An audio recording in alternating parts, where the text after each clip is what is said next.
Hello everyone, and welcome back to Screen Saga. Today we have some exciting news to share with Marvel fans. Firstly, for those waiting for the Avengers Kang Dynasty, we have some big updates to share with you. We also have some updates on Jonathan Majors, which this time are actually positive. If you haven't heard yet, Disney just announced some exciting news about Spider-Man. And Elizabeth Olsen has commented on her potential return to the MCU in a recent interview where she is hopeful. We have a lot to cover today, so if you love Marvel, be sure to subscribe to the channel and leave a comment. Let's start with the Spider-Man news. 5 Spider-Man movies will soon be available on Disney+. Starting tomorrow, April 21st, Disney Plus officially announced on Twitter that Spider-Man will arrive on their platform. You can now watch 5 different Spider-Man films, including Tobey Maguire's first Spider-Man film, Spider-Man 2 and 3, The Amazing Spider-Man, and Spider-Man Homecoming.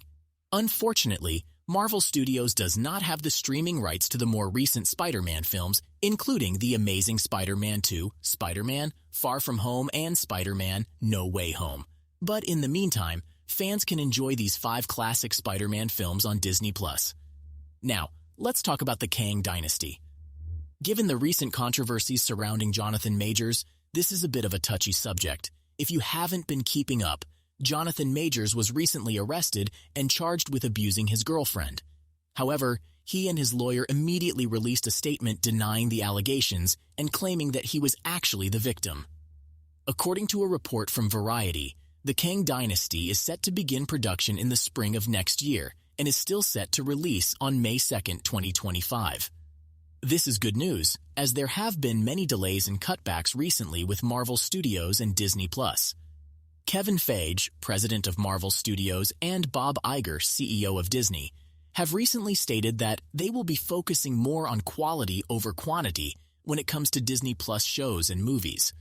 We were hoping that the Kang Dynasty and Secret Wars wouldn't be affected, especially with everything going on with Jonathan Majors. However, there have been some recent developments in Jonathan Majors' case. Several women have claimed that he abused them, and he has been fired by his management and PR companies. Unfortunately, he has also lost some movie deals. Despite all of this, Jonathan Majors' attorney still claims that he is innocent and that they have irrefutable evidence, including videos, to prove it. According to LA Times and TMZ, who have provided photos, the driver of the taxi or Uber in which the alleged incident took place will testify that Jonathan Major did not strike his girlfriend. The photos show that she was not injured when she went to a club after the altercation. According to documents obtained by TMZ, the driver of the taxi or Uber on the night of March 25th witnessed the woman allegedly assaulting Jonathan Majors while attempting to steal his phone. The Creed 3 star claims that the driver will testify that he never struck the woman or even raised his voice.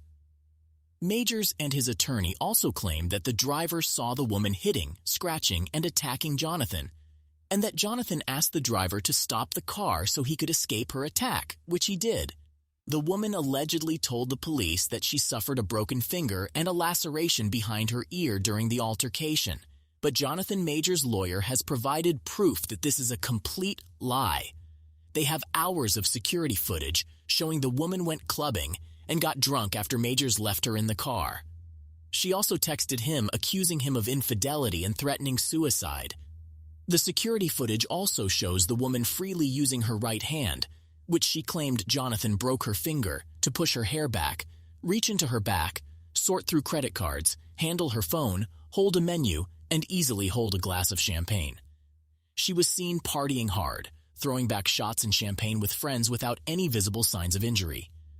When her night at the club was over, the woman showed up at Jonathan's home at 3:23 a.m., entered his apartment, and called him 32 times, sending several angry and jealous text messages. However, Jonathan was not home when she arrived.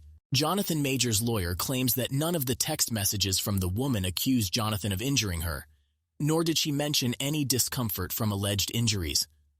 The lawyer also states that when Jonathan arrived home at 11:13 a.m., he found the woman unconscious and half-naked on the floor of his walk-in closet, and that she had allegedly thrown up in his bed and told him she had taken a few sleeping pills. Jonathan then called 911, and when the paramedics arrived, the woman repeatedly told them, "I don't know," when asked what happened. According to Jonathan Majors' lawyer, the body cam footage shows police interviewing the woman and clearly coaching her to say that Jonathan grabbed her by the throat. The lawyer claims that the alleged victim never made that claim to anyone prior to the officer's direction. The lawyer also says that they have video evidence of the woman partying and using her hand, which she claimed was broken with no signs of physical pain or distress. Plus, Jonathan has the Uber driver as a witness who is going to testify that he never did anything and that she actually assaulted him, and they have 3 other people who were outside when he got out of the car who are going to testify in court as well that he did nothing. If all of this is true, then this is good news for Jonathan Majors, and he will probably be innocent in this situation. This is also great news for the MCU because it means Kang is going to be unaffected and will most likely still be played by Jonathan Majors, provided he is indeed innocent. Marvel Studios has not officially talked about replacing him yet and is most likely waiting to see what happens in court on May 8th, just like the rest of us. If the evidence supports Jonathan's innocence, it looks like he and the MCU will be okay. In recent news, Elizabeth Olsen has talked about her potential return to the MCU. When asked about it on the Today Show, she stated that it's a hard question to answer as her words always get twisted. However, she said, "No twist zone is yes, I hope so, but I have no idea." When asked if she had started filming, she said, "Absolutely not," and when asked if she had seen a script, she said, "No." Elizabeth also stated that there is no contract yet. Despite this, Elizabeth Olsen has stated in the past that her contracts were very short, and every time they did a new contract, it was an extension. There have been numerous reports from reliable insiders that a Scarlet Witch solo project is in the works, and given how everything ended with Doctor Strange in the Multiverse of Madness, there's no doubt that she will be returning to the MCU at some point. They are currently in the process of locking down her new contract, which is expected to come soon. Don't forget to like the video and subscribe to stay up to date on all the latest MCU news. Thank you all for watching.